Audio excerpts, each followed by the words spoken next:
Pretty soft place to do. I don't even I don't have the brake. I don't even have the brakes. Yeah, right. That went well.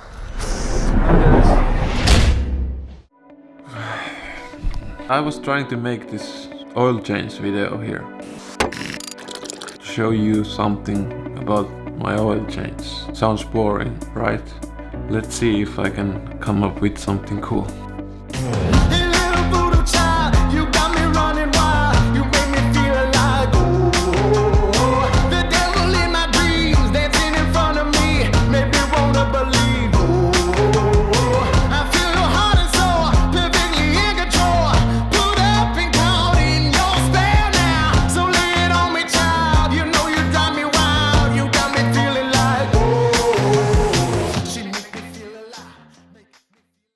Well, that wasn't so cool, was it? Leave a comment below if you like that kind of cinematic stuff. I'm going to go now to this super cool place that I use almost like weekly. I go maybe do 1 or 2 training there, and I will tell you everything you need to know about engine oils. But before that I need to go there and I will see you there. You have seen so many clips of me driving this van that I don't even want to use this as a part of my video today. So we will go there now, like this, like. Okay, we have 3 types of engine oils in this world, and that is mineral oils, synthetic oils, and fully synthetic oils. Mineral oil can contain maximum of 10% synthetic stuff in it. And mineral oil is made out of oil that has been found on the ground, so there is not that much refinement being done to the mineral oil base. And the second oil is synthetic oil, or semi-synthetic, or half-synthetic. These are all the labels that manufacturers can use from their synthetic oil. Synthetic or half-synthetic oils contain maximum of 30% of synthetic stuff. It's sketchy to name it as a synthetic oil because you have only 30% of synthetic and rest is basically mineral oil. The oil that I would recommend everyone to use is fully synthetic oil. And that is the most refined, most studied oil. It has been made in a laboratory in controlled environments, and that's about what kind of oils we have. So now I'm gonna do some riding because it's so cold here. It's only 10 degrees or something. But I will get back to you. Oh, nice.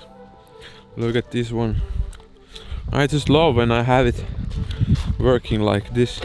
Oh.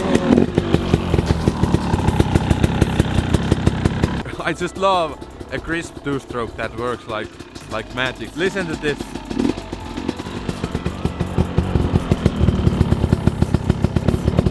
Still a bit cold, but it's working great. And the sun is coming. Thumbnail maybe. Is that these views are just great. Look at this sunset. I'm going to ride now and you will be coming with me. You're coming with me! I just love 2-strokes.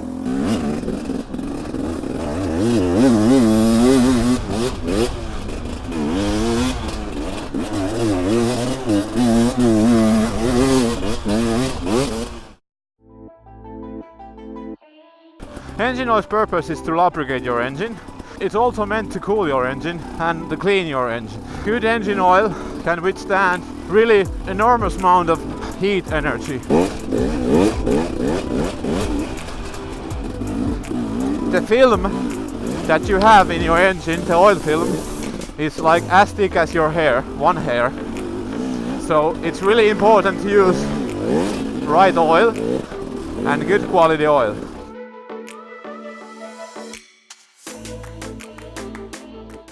The oils you need with the 2-stroke bike is engine oil or transmission oil, and then you have the premix, or with TBI bikes you have the separate oil canister. The transmission oil in 2-strokes is lubricating your gears and your crankshaft. and also your clutch. But it's basically unnecessary to buy expensive engine oil to a two-stroke bike, because the expensive engine oils, they are made to last in high heats, like in a high power four-stroke engine. But the top end is lubed by the two-stroke oil and the bottom end is lubed with the transmission oil.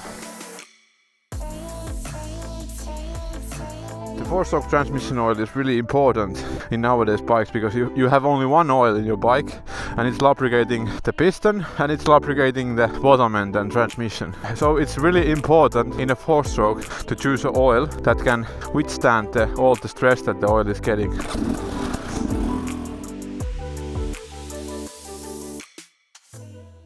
All the oils in the market, they have this viscosity rating, like 10W40 or 10W30, and those oils have like different viscosity in different temperatures. The 10W30, the 10 means how thick or thin the oil is when the engine is cold, and the second number, the 40, means how thick or thin the oil is when it's 100 degrees of Celsius. You have oils that have different viscosities at different temperatures, and then you have also these older, let's say older oils that have only single viscosity. The single viscosity oils are, well, you have to have a really good lubrication system in your bike for those oils to work right from the beginning, like starting the bike. If you have a 10W30 or 40 in your manual, you can always use 10W50. Only thing that does, the higher the second number, the hotter the engine will run. But of course, when you get hotter engine, the oil temperature rises and the viscosity goes down. But in the end, you would always want to go with the same viscosity as in your manual or even lower. The manufacturer, when they make these manuals, they will put always the oil that they would suggest in a normal use, let's say in summertime. I think that many manufacturers have this summertime normal. When you are doing sport like this, you are doing it in the winter as well. And it can get so cold, at least here in Finland. We should be using thinner oil from the cold end, a thinner oil, let's say a 5W30 or a 0W30. You get much easier starting because the oil is not so, thick when it's cold.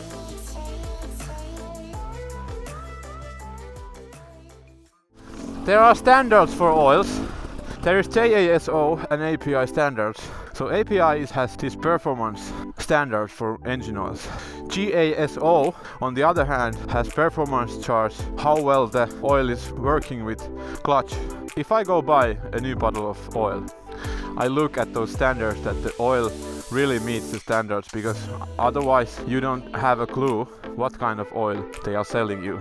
It can cost 15 euros or it can cost 75 euros for the bottle, so those standards are really convenient way to check how good the oil really is. I like to keep my oil game so that I can change my oil every 5 hours or so. I don't care if the oil is expensive and it has like the bling bling bottles and everything. I just care if the oil that I put in my bike, say for 5 hours, if the oil can withstand that, then it's a good oil for me. And I have been using the MAXIMA. It's really cheap, basic 1040. It's meant for 4 strokes. Of course, if you are riding a 4-stroke, I would use the best oil that I can get from the store, because those bikes, they are really expensive to fix if they fail. With the 4-stroke, you need to have lubrication on the transmission side and on the clutch and on the piston, and also that it works with the oil pump and everything, so that you have to have a good quality oil in a 4-stroke. But for 2 strokes, keep the high quality stuff in the tank, and transmission is not so important in a way. Of course, you have to keep your standards at a certain level, but don't go break the bank level. Woo! I like to fly.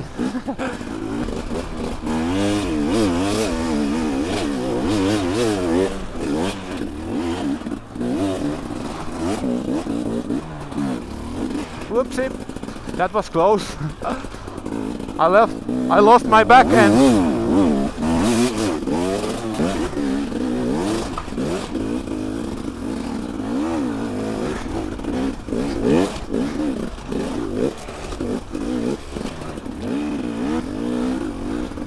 And I also like my TTM factory suspension. Damn, Timo, this is so good.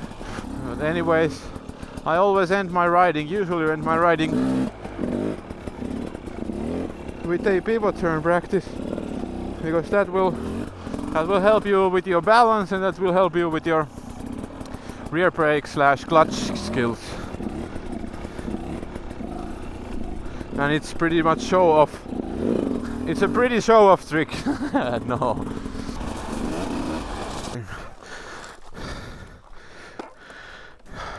So yeah, I made back to the van and I'm ready to go home now, but I just wanted to sum up this little video. I started my riding with cheap oils, then I went with the higher ones, but in the end I'm getting back to the cheap ones, because those cheaper oils are the ones that I can afford to change more often. It's not about is it good oil or bad oil, it's more about what oil suits your budget and what oil fits to your bike. I don't care about the brand of the oil. If it's Motorex, Ipone or whatever, Motul, anything, everything works. I hope you learned something out of this riding / oil conversation that I had with you. And I've been promising the drone video for so long time, but we are having this wind and rain now, so that's the reason why there hasn't been any drone stuff, but I will get there. Don't worry, I will get there. I can show you some, look at this drone footage.